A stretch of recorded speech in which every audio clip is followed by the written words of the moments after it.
Hello everyone, এই ভিডিওতে বলবো প্রাণা নিয়ে অ্যাজ পার থিওসফি এবং written by Omraam. It's sunrise meditation.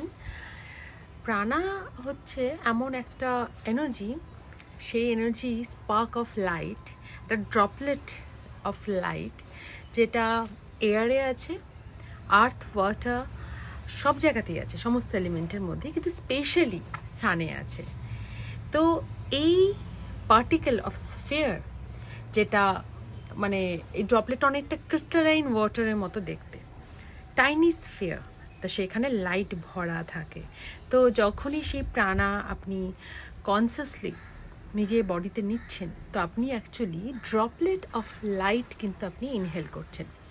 তো এই জন্য যখন আমরা কনসিয়াসলি কোনো এনার্জিকে ফোকাস করি, তো আমাদের তো যেখানেই ফোকাস করবো এনার্জি সেখানেই ফ্লো করে, because you are the creator, I am the creator.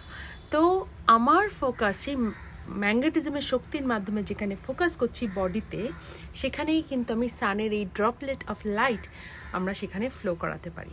তো যেখানে ডিজিজ আছে বডিতে, ধরুন সেটা physical, emotional or mental, just breathe in নিন, রিদমিক ব্রিদ ইন, পারলে সানের নিচে বসে ব্রেথ ইন করুন, ব্রেথ আউট করুন এবং সেই এরিয়াতে সেই লাইটটাকে পাঠান, দেখবেন চেঞ্জ হবে।